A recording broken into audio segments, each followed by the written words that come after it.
As video game players, we all have a limited amount of time we can spend in a game. Some of us like to dig deep into one or two experiences and devote hundreds of thousands of hours to just one or two games, Elden Ring. And some of us like to try and get through as many experiences as possible.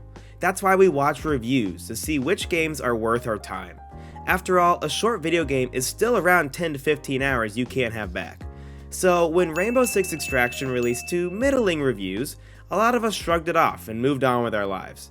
But not us, not the co-op bros. We saw it through and gave Extraction a chance. So we're here on the other side to answer that age-old question. Is Rainbow Six Extraction for you and your best friends? Yeah. Oh, there he is.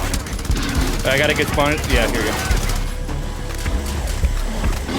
Watch out, Gabe, watch out. Yeah, no, thank you. Oh, frick. Oh, he got me. Oh, wow, that took a lot of damage. Alright, he's down, though. He's down. Get him. Oh, he's down. Rainbow Six Extraction is an easy game to play together and gets a lot right in that regard. It's available on every platform and makes crossplay easy to set up. It's also on Xbox Game Pass, which is always a plus. But there's one feature that's gonna take me a minute to explain here, so please bear with me. I'm talking, of course, of the Buddy Pass feature. It's a great feature that typically lets you play a co-op game online with a friend without having to buy 2 copies. But Extraction's Buddy Pass has a couple limitations, and honestly, we had a ton of trouble parsing through all the information online, with a lot of articles contradicting each other. So consider this your definitive guide. You're welcome. If you own the game, whether that's a retail copy or through Game Pass, you have 2 Buddy Pass tokens to give out to a friend. Your friend will then need to download the trial version of the game through their chosen platform. Once they do, you'll need to be in a party. Then you can give your Buddy Pass token to a friend, which then they can accept by selecting your profile. Here come the caveats though. The trial version of the game allows you to try the game within a 2-hour period, so use that if you're still not sure about this game. That 2-hour timer is paused if you accept the Buddy Pass token, but the catch is 1 token only allows you to play the game for a 14-day period, and you can only play in a party with that friend of yours, not on your own. But wait, can a friend accept more than 1 Buddy Pass token?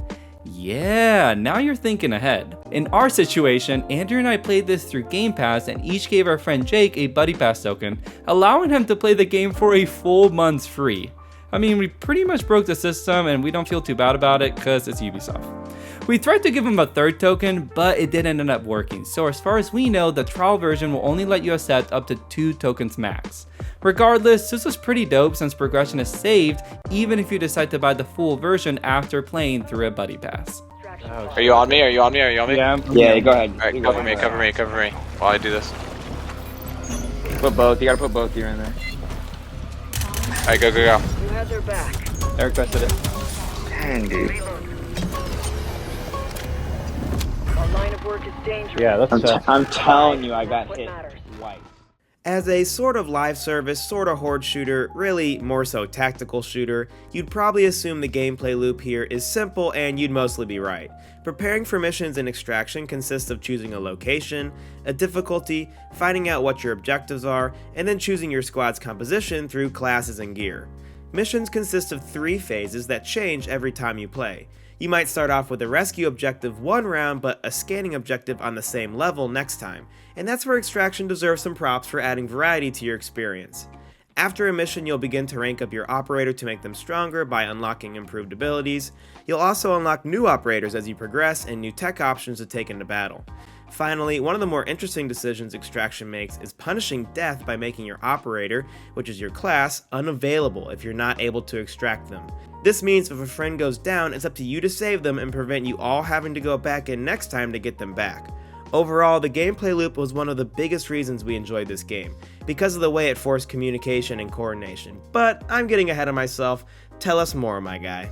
Sure thing, bro. Maybe I should start by saying how we nearly lost all of our operators in the first 2 missions of this game.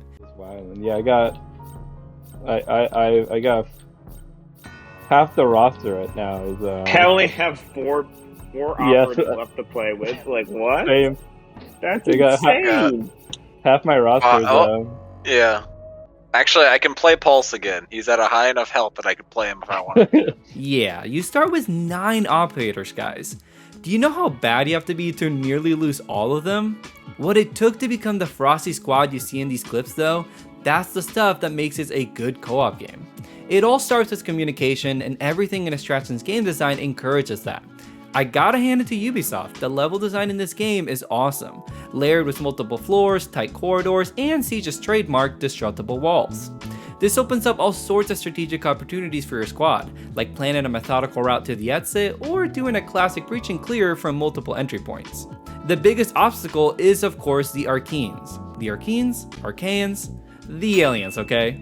If you've played a horde shooter, these enemies should feel somewhat familiar. You got your breachers and spikers, and some more unique types like the Tormentor, which can travel using the black goo that you'll see everywhere. Yeah, we hate those guys. The key difference between something like Back 4 Blood, or maybe Aliens is a better comparison because like Aliens, is that every enemy, even the basic grunts, hit really hard. So you can't just mow them down willy-nilly, especially because they can activate nearby nests. So you have to take them out strategically, either with a well-timed headshot or having someone stealth kill them. Pinging becomes really handy here for calling out those nests, stuff enemies, and valuable resources like ammo and health that you'll want to pick up on the way to the objective. To set yourself up for the objective, you'll need to learn to use all your tools and abilities in sync. For example, Andrew became our drone expert and would send out a drone that we lovingly refer to as Droney ahead of us, warning us of a pack of enemies around the corner. But Droney can't see at all, so we always had a recon class like Pulse or Lion in the squad. Those guys are pretty much essential. The former can scan for nests, while the latter makes nearby enemies visible through walls. Support classes are the other must-have, particularly Dog, which gives everyone a health boost, or Rook, which can drop armor plates. Health boosts and armor are pretty much crucial to staying alive, as you usually scourge the whole map during an objective. Now, most of the objectives require a ton of cooperation, our favorite being Shutdown. The goal here is to carry 3 bombs to an alien tower that's connected to multiple nests. The catch is that while you carry the bomb, you can only use your pistol, and on the way to the tower, all the nests you encounter respawn after you kill them. This objective exemplifies the best parts of the co-op, honestly. You have to go through the whole map very carefully, you have to rely on each other when you're all very vulnerable, and you have to communicate to call out any and all nests. But man, when you pull that off, in a high difficulty to boot, yeah, you feel pretty dang good. Alright, 3, 2, 1. Let's go. Let's go. Dude, you need to be playing on easy mode when you're freaking baller. Yeah, that's crazy. Yeah, we gotta go this way. A key point we're making here is that Ubisoft has taken the DNA of horde shooters and flipped it on its head so that it fits within the Rainbow Six family.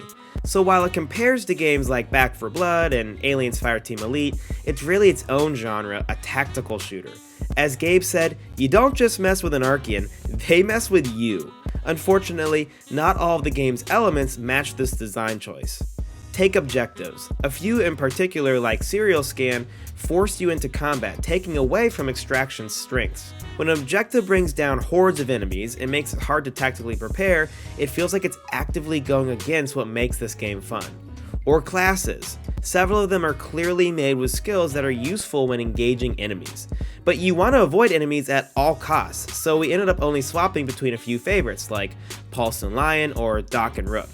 These issues meant we all main the same classes and skipped objectives that we didn't like, which is a bummer but a mostly avoidable issue by quitting out when a bad objective showed up or just making sure we were organized on who was playing who.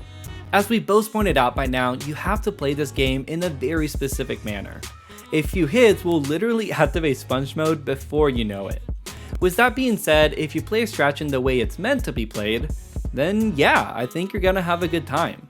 Ideally, you'll find 2 friends you can play this with rather than playing with randoms, as learning all the ins and outs of this game as a squad is really fun and really rewarding. When we first started, we were roasting each other at how bad we were, but slowly but surely, we got better. We started going through each level really slow, pinging constantly, and eventually we got really good. So much so that we started climbing the difficulty ranks. The gameplay loop here, it's honestly a little addicting, where you just want to do another mission to see if you can pull it off without any hijinks. We played this for around 15 hours, and I think we could easily sink another 10 hours and feel pretty good about that. But as a long-term game, that's a different story. We can't really see people sticking around for nearly as long as Ubisoft might want them to. Excellent. Let's go, dude. More on the changes to their nest Nice. ecosystem. Looking back on this game, I almost think Ubisoft didn't realize the potential that they had here. This is such an interesting subversion of what we expect in comparable titles, yet it can't quite totally separate itself and lags well behind in content. Part of the draw for horde shooters is the repetition of levels you're familiar with on higher difficulties.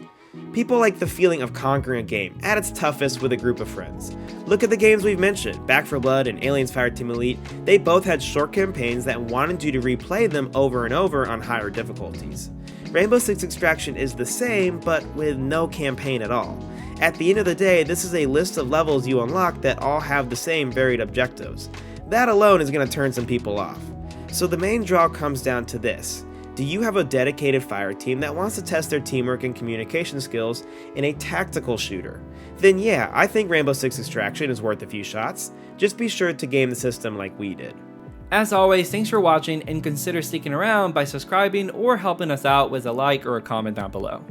If you want to know what's next on our list of games, check out our GG profiles or follow us on Twitter and Instagram. And if you want to get a sneak peek at our next reviews, then please come hang out with us on Twitch.